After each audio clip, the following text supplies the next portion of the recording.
Bem, muito bom dia aí a quem está chegando a mais uma live.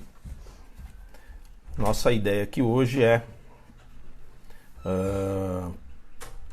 iniciar uma conversa e possibilitar algum tipo de interação,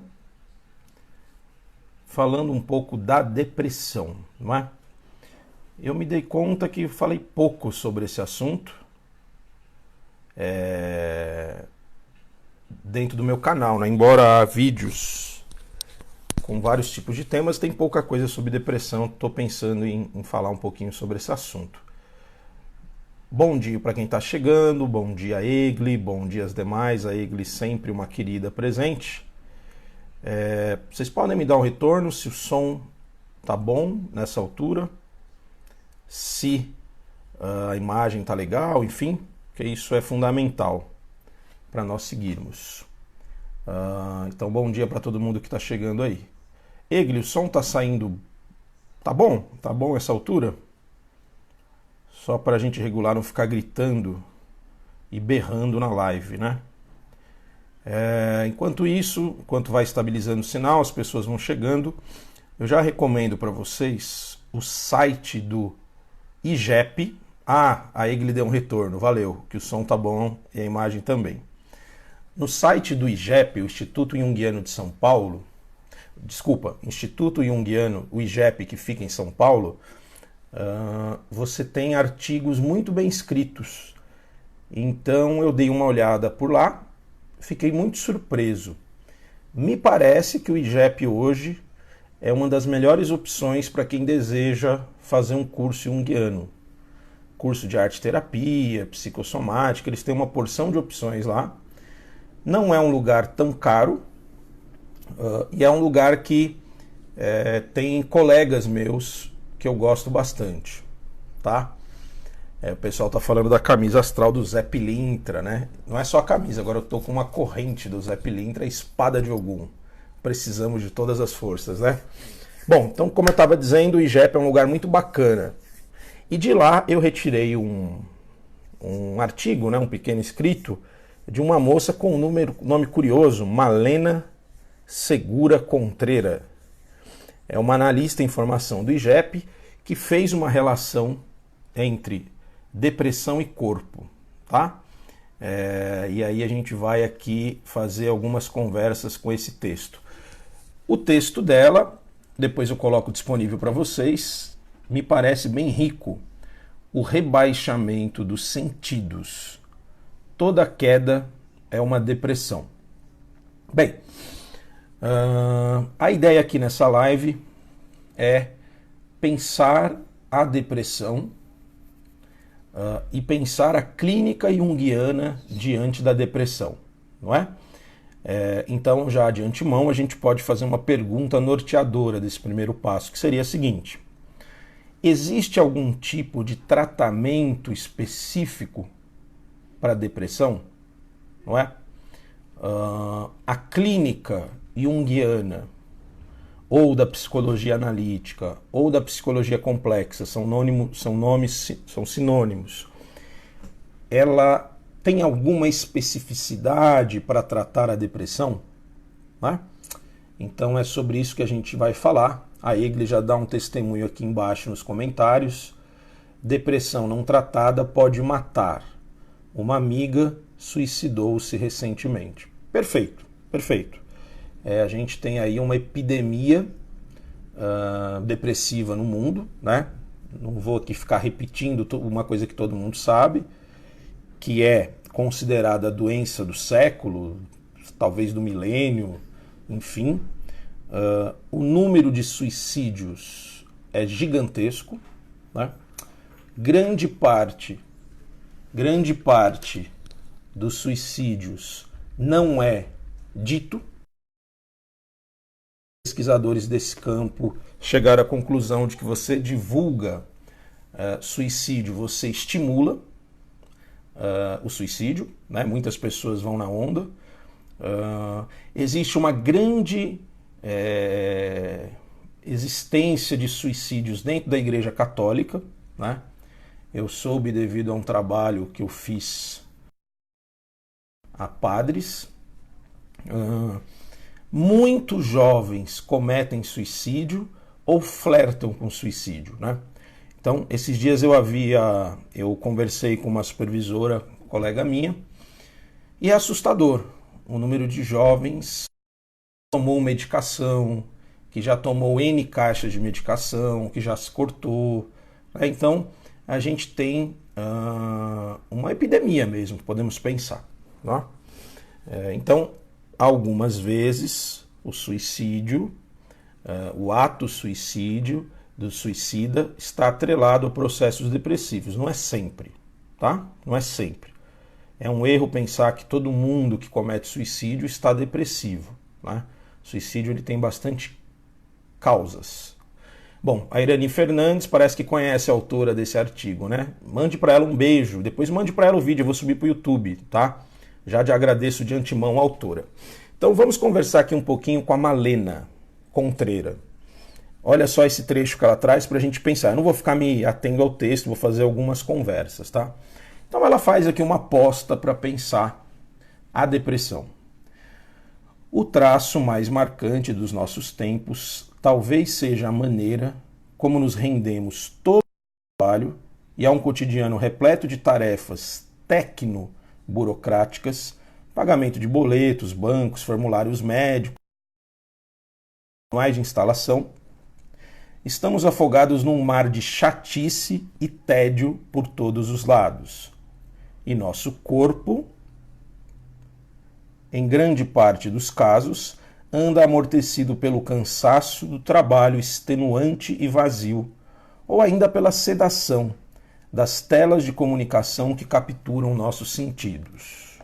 Muito bacana essa aposta da autora, porque é uma aposta que sai dessa ideia organicista, né?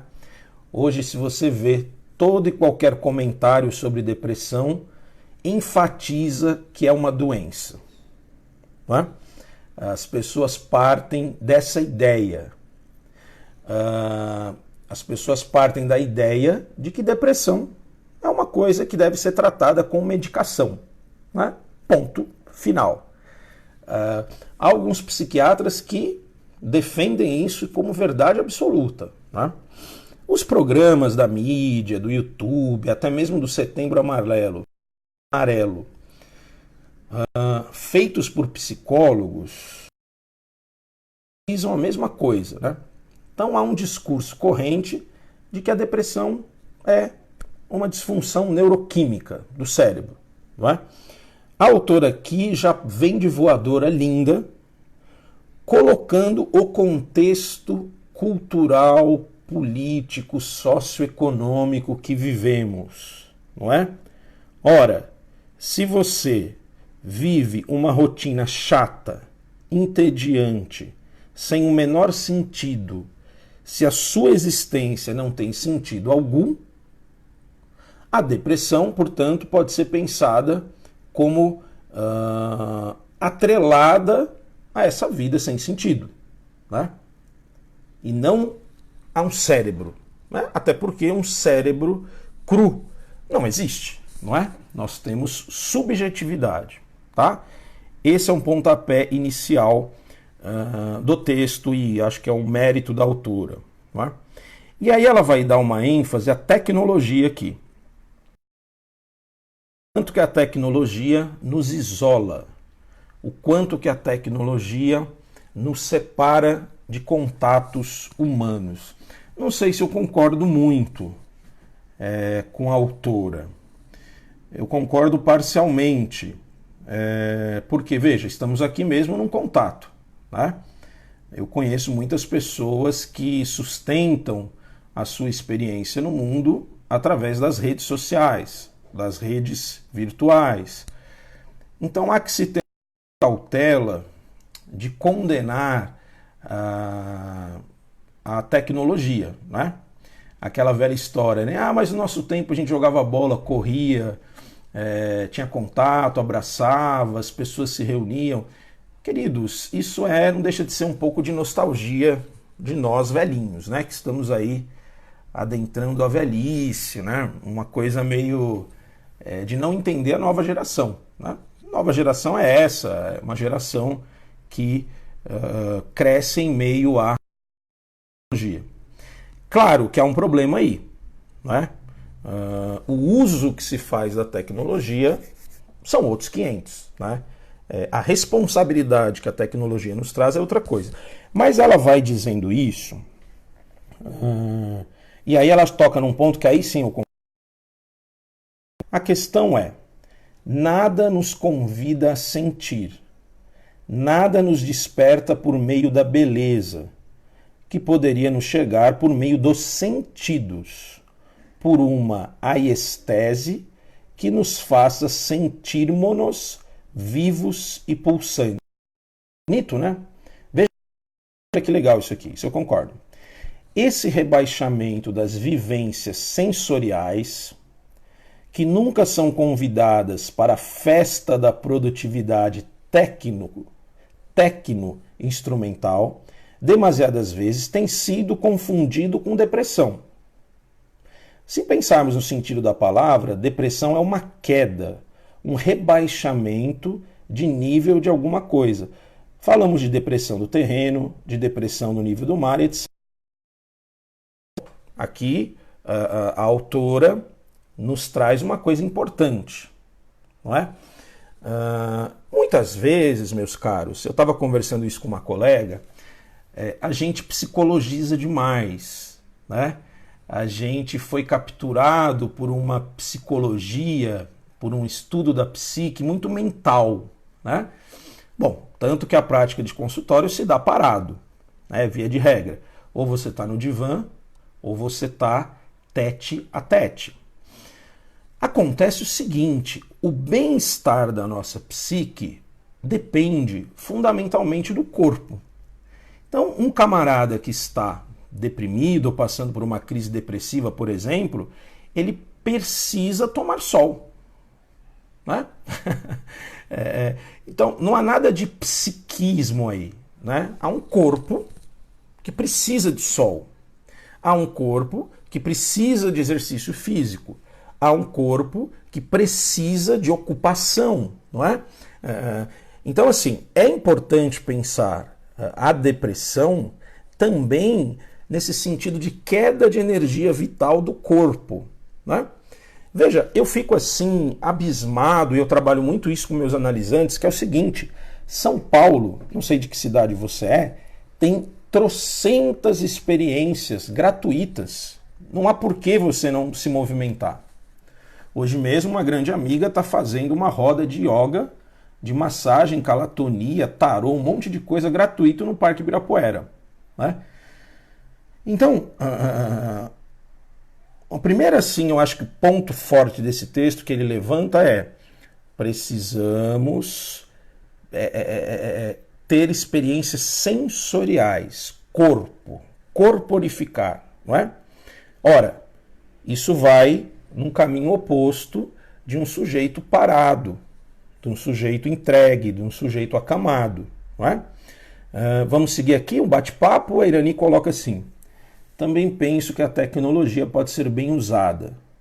Atendo pessoas por vídeo chamada que sequer conseguem sair de casa, até que elas conseguem ir até o consultório, por exemplo. É um belo exemplo, né?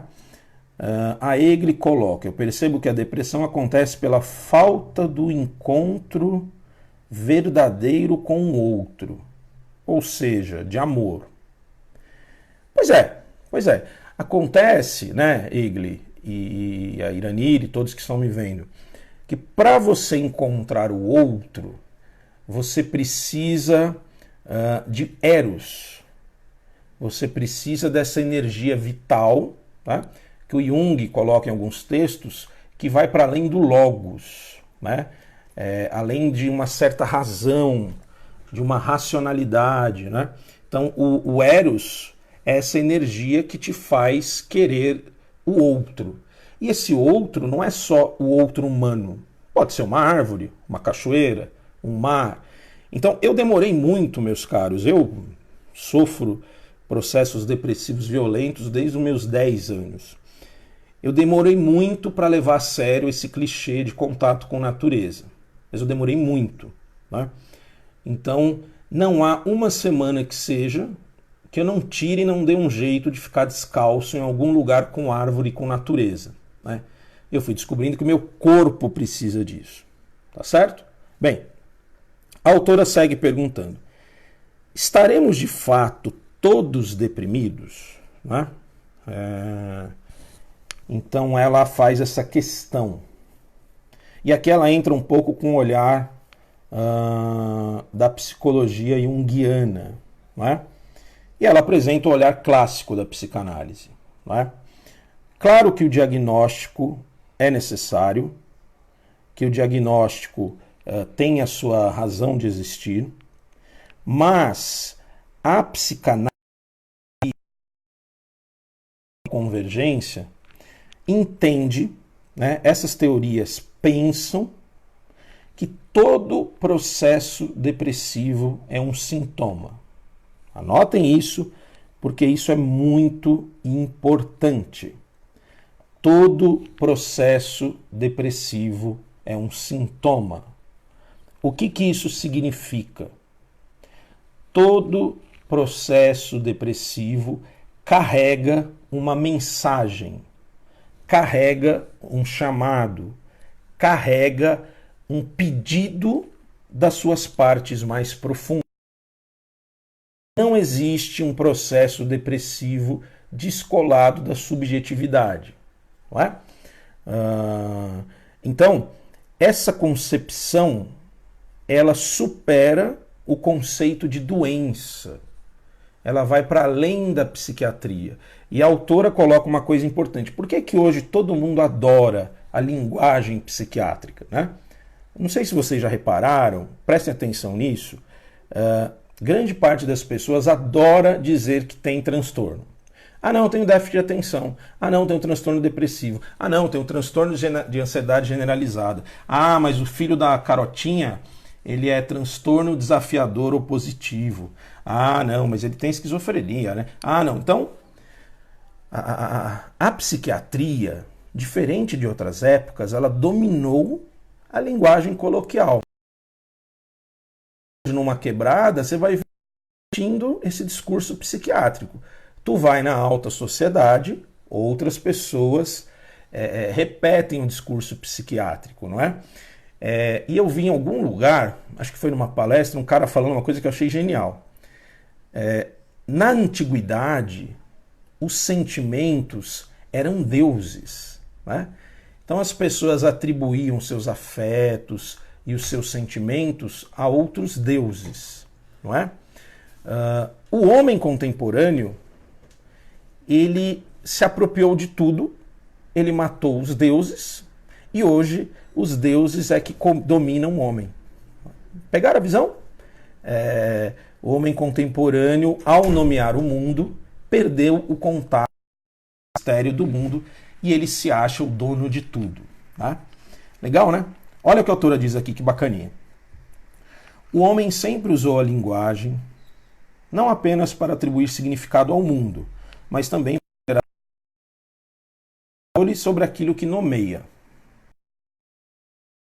Do ego para sentir-se no controle da situação poderosas. E a indústria farmacêutica se tornou milionária, aproveitando nossa tendência de preferir maus diagnósticos a termos de lidar com a incerteza e procedermos à autoanálise. Veja que genial! Antigamente, a sua tristeza era depositada em um Deus, espíritos, em seres de outra dimensão, em demônios.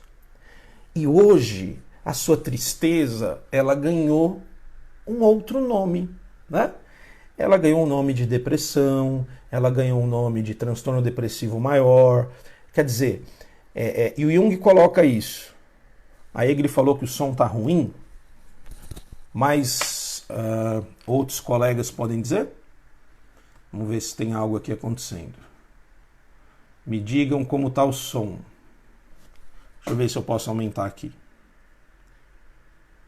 Deixa eu ver, vamos ver. Melhorou? Eu aumentei um pouco. Vê aí se está melhor, Egli. Me dá um toque. Bom, seguindo. Vamos ver aí. Vocês vão me dando um retorno. Bom, então a ideia de se apoiar num diagnóstico e num nome psiquiátrico, ela sustenta a ilusão, de que o homem tem controle sobre a sua experiência. A Iranir comentou que o som tá normal. Egli, dá uma saída da live e volta, talvez seja o seu sinal, tá bom? Bom, vamos seguir. Então, o primeiro ponto que a autora traz, e aqui ela é cirúrgica, ela é muito boa, é o seguinte: claro que a depressão clínica existe, claro que às vezes é necessário uma medicação psiquiátrica, claro que às vezes é necessário uma internação, tá? Claro que às vezes é necessário uma investigação clínica desse corpo. Vamos lembrar que problemas hormonais, por exemplo, podem levar o sujeito a viver um processo depressivo, tá? Então é muito importante fazer esse check-up médico, né? Senão a gente caímos no extremo de achar que a psicologização resolve tudo. O Iranir, a Egli faz um comentário que a voz e a imagem não estão batendo. Para você tá normal? Ou para os demais que estão assistindo, tá? Mas ela faz uma pergunta aqui. Mas será que estamos com depressão ou rebaixamento dos sentidos? Será que é o nosso estilo de vida que precisa ser ajustado? Será que é o nosso corpo que está desvitalizado pela vida que levamos? Né? Isso é muito importante, caros. Isso é muito importante, né? Porque hoje se criou a ilusão, e a indústria farmacêutica representa bem essa ilusão, de que a medicação cura tudo. Não sei se vocês lembram do Boechat, né, o saudoso Boechat, quando ele deu o depoimento dele sobre depressão, foi muito corajoso, mas é um depoimento patético. E aí eu respeito a memória do Boechat, né? Porque ele frisa no depoimento que ele precisava de medicação. É ridículo o depoimento dele, acho que foi veiculado na grande mídia, mas é engraçado isso, né? Como algumas pessoas tomam a medicação, de fato têm uma melhora, mas elas passam a propagandear que esse é o único e melhor caminho. Né? Isso é um equívoco, isso é uma distorção. Né? O aumento de bem-estar que uma medicação proporciona, né, não necessariamente é melhor do que o aumento de bem-estar de uma reorganização de vida. Tá? Então, você pode mudar a sua vida, mudar o seu estilo de vida, propor novas experiências para o teu corpo e ter uma melhora da depressão mais significativa e até mais rápida do que a medicação psiquiátrica. Vocês estão entendendo a lógica da coisa, né? Então, eu penso, melhor dizendo, que antes de recorrer à medicação psiquiátrica, a não ser que a situação esteja muito grave, é necessário cuidar desse corpo, cuidar do estilo de vida, né? Se propor um movimento desse. Vocês não acham? Pensam comigo assim ou não? Bem, a Egli coloca, é que tomar uma pílula é mais fácil. Certamente, a Egli está coberta de razão, né? Quer dizer, eu tenho que fazer uma terapia, eu tenho que levar o meu corpo para tomar um banho de sol, eu tenho que me forçar a movimento, a exercício, a pisar na natureza, né? Quer dizer, eu tenho que rever as minhas relações, muitas vezes rever o meu casamento, minhas amizades, né? Quer dizer, ressignificar a minha vida dá um trabalhão danado. Aí um camarada vem com uma caixinha de venlafaxina, 120 no mês, prometendo a cura total, né? Então dá para entender o porquê que as medicações são tão... As medicações, na verdade, viraram deuses, né? Elas são os novos deuses do homem contemporâneo, que tem como igreja os shoppings e os templos de consumo, né? Bem, vamos lá. Uma coisa que eu tenho percebido, e a autora também coloca aqui, a experiência estética, e aí o Dostoiévski é certeiro, que a beleza nos salva, a experiência estética em certos centros urbanos é horrenda. Tá? Você tem aglomerações de casas, você tem ausência de praças, ausência de árvores, você tem ausência de um projeto urbano, você tem ausência de espaços para você olhar o céu, né? Você tem um excesso de concreto. Então você vai criando bairros e lugares que são fundamentais para instaurar no sujeito o mal-estar. Né? Eu gosto muito de rodar por São Paulo, aleatoriamente. Né? E eu percebo isso. Cada bairro, cada lugar, cada região possui uma espécie de atmosfera energética. Né? Dependendo do lugar que você está, das condições estéticas do bairro que você vive, muito provavelmente o teu bem-estar ou o teu mal-estar psíquico aumentará exponencialmente. Vou dar um exemplo concreto para vocês.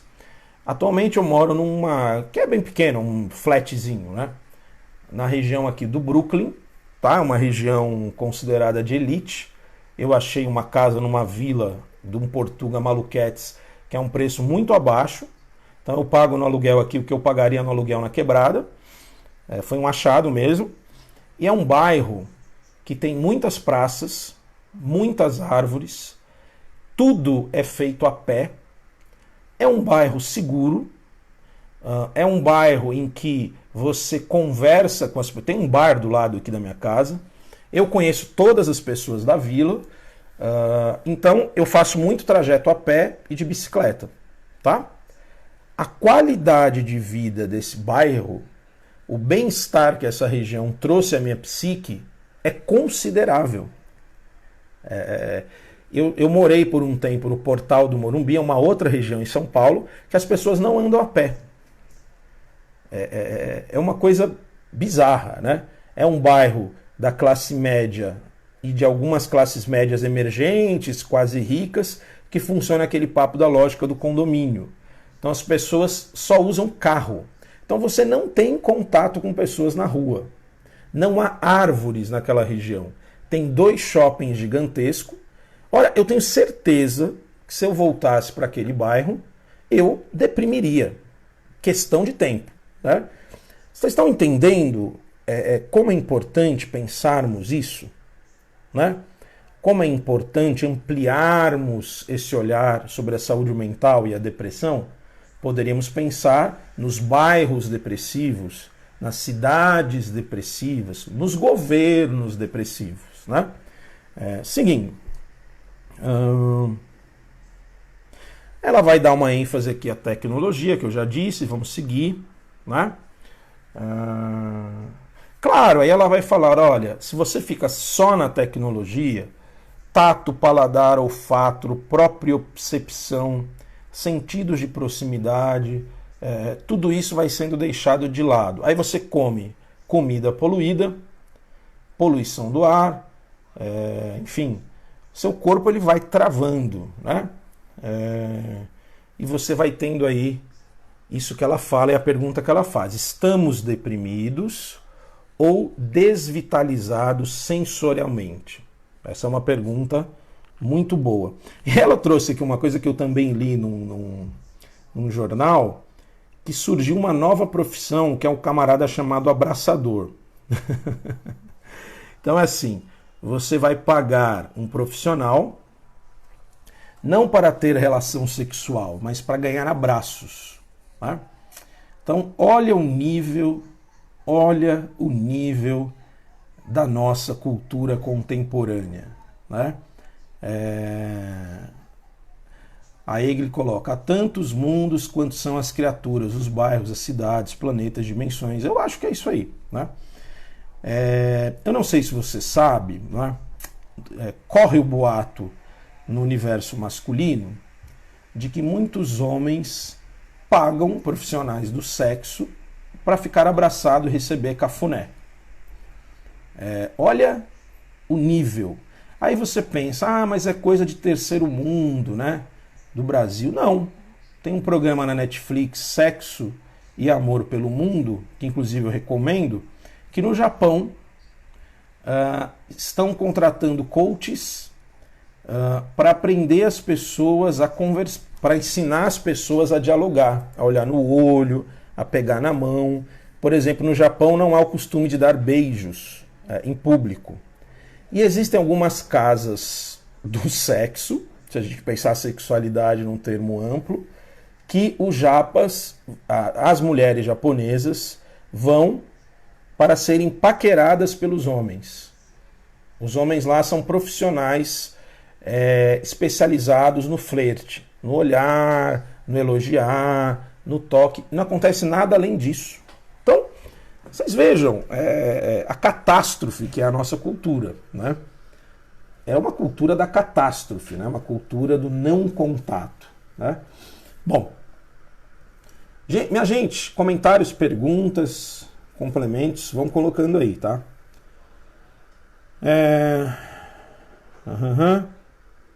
Bom, essa coisa da virtualização da vida, né? Das redes, da internet, tudo isso descamba no quê? Olha lá, que a autora fala: o corpo não está apenas mortificado, ele está amortecido por um longo trabalho histórico de sedação e abolição do tempo e do espaço da presença. Trabalho que serve a interesses econômicos e políticos ideológicos muito claros. Como já apontou Max Weber, ou ainda Camper, o processo é muito claro, mas ninguém dele se conscientiza. Saber não é o mesmo que ter consciência. Consciência demanda vivência. Exatamente essa vivência da qual estamos abrindo mão cada vez mais. Então, é bom lembrar, o corpo não está só mortificado, ele está amortecido, não é? Porque isso é um projeto político, meus caros. Então, quanto mais o sujeito tiver sedado, amortecido, imerso em ópio, cada vez mais ignorante, um sujeito que não pensa, um corpo que não sente prazer, um corpo que não se conhece, esse é o projeto para um novo sujeito fascista. Não é à toa que a extrema-direita que está no poder aqui no Brasil e as guinadas à direita no mundo tem como um projeto político combater o prazer, combater a sexualidade, se aliar com pensamentos neofascistas, não é? Então, o fascismo ele só vigora, ele só vai para frente num mundo de pessoas que não conhecem o prazer. Pegaram a visão? Então há um projeto político. Como você faz isso? Você ceda, você tira as potências desses corpos, né? Corpos potentes, ignorantes e sedados precisam do Führer para salvar a própria vida. Estão entendendo? Por isso, para além de resistência, esse termo batido, nos cabe hoje o prazer, nos cabe hoje a estética, nos cabe hoje o enfrentamento, não desistir de amar, de transar, de paquerar, de procurar pessoas, de fazer laços, para contrapor o fascismo, para sobreviver a um ambiente fascista, nossos corpos precisam de força, de vitalização. Estão entendendo? Se não, meus caros, a atmosfera política nos deprime. Tá? Vamos aos comentários. Margarete. Esse cinza da cidade nos afeta de múltiplas maneiras. São Paulo parece ter sido construída pela tristeza e melancolia. Olha que bonito, não é? Isso não é mais poético e interessante de ser pensado do que traduzir tudo como uma doença? Percebe? Não cabe ao poder público cuidar da estética de uma cidade? Né? Então, são pensamentos muito ricos que a Margarete muito bem colocou. Né? Eu diria o seguinte, Margarete, São Paulo tem lugares muito ricos de potência estética. Né? Um combate à depressão, ir a lugares que tenham belezas, levar a sério essa expressão do Dostoiévski. A beleza salva o mundo. Né? Então você tem em São Paulo muitos parques, muitas praças, você tem aquela experiência do Minhocão aos domingos, da Avenida Paulista. Quantas vezes eu não me forcei a ir até esses lugares no meio de processos depressivos?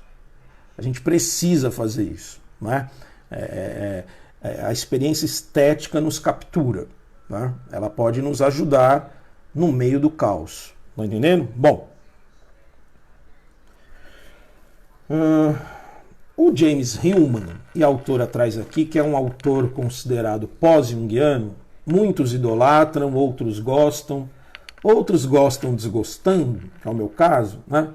Eu acho o Hillman um excelente provocador e pensador, mas eu não me empolgo muito com a proposta arquetípica. Né? Enfim, preciso estudar mais, mas não me empolgo. Mas ele tem um conceito chamado anima mundi. E ele vai dizer o seguinte, olha aqui, vamos com a autora.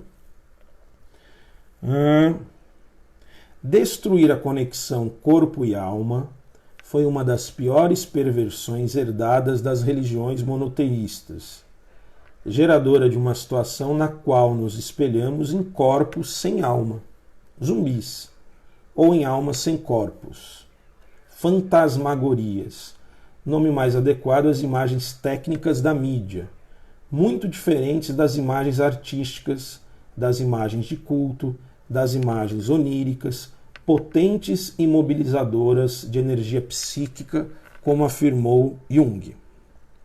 Será preciso entender que fantasmagorias midiáticas não têm o potencial das imagens que nos ativam a imaginação, o trabalho da alma. São espectros que nos transformam aos poucos em espectros também, por meio do corpo cortado, ferido, bulímico, anoréxico, do corpo ferido e oprimido de todos os modos possíveis. E aqui ela vai seguir, defender essa aposta, né? Diferenciar a depressão de rebaixamento sinestésico. Então, o convite da autora, e nisso ela é original, é que a gente cuide do prazer, da estética. É isso que ela está batendo aqui no livro, né? E aí ela cita, inclusive, Clarice Lispector, né? E aí vamos pegar aqui esse último parágrafozinho dela. Para voltarmos à vida, precisamos encontrar nossa escada, nosso caminho de volta, que não será feito de súbitas viradas, nem necessariamente de grandes revelações, muito embora elas aconteçam mais vezes do que percebemos, mas de milhares de pequenos e grandes gestos, com o corpo, com a alma, com a atenção e a fé de um animal que ensaia seus primeiros passos. Tem uma crítica a fazer aqui a esse autor, a esse pensamento, na linha de uma construção, de uma conversa com o texto. Primeiro eu quero ouvi-los, né? Mas eu vou concluir a minha análise desse texto, a minha fala, também com uma crítica, principalmente a esse trecho. E para voltarmos à vida, precisamos encontrar nossa escada, nosso caminho de volta. Me ajuda? Vamos pensar junto. O que vocês acharam desse texto? Vou ler aqui os comentários desse trecho. Somos natureza e por ela somos afetados sim, diz a Irani. Quanto mais próximo dela, mais próximo de nossa essência. essência essa que muitos perderam com as durezas da vida. Muito bem. Vocês enxergam na minha fala e na fala do texto um ponto crítico nessa análise sobre depressão? Eu estou convidando vocês a pensar ao contrário agora. Não é? Vocês enxergam algo delicado aqui? Ó, vou ler de novo. E para voltarmos à vida, precisamos encontrar nossa escada, nosso caminho de volta. Tem algo aqui que me incomodou nesse trecho. Vocês enxergaram ou não?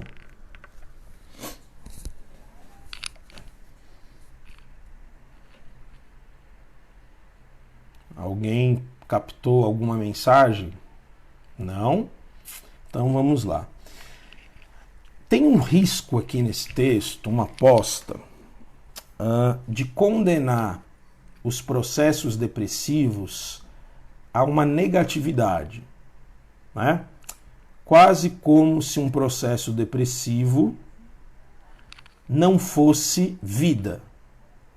Quase como se um processo depressivo não pudesse acontecer dentro de algo que acontece num processo depressivo, que é necessário, que faz parte de uma transição, de um caminho, que é a imobilidade, que é a tristeza pela própria tristeza, que é certos tipos de experiências de fracasso, não é? Então, os processos depressivos também servem para bloquear um excesso de corpo, um excesso de movimento, um excesso de busca. Tá entendendo? Refinar esse cuidado é o delicado. Tá? A ideia de eu venci a depressão não me apetece. A ideia de que devemos combater a depressão, não estou dizendo que a autora falou isso, ela é muito, muito, muito delicada. Tá?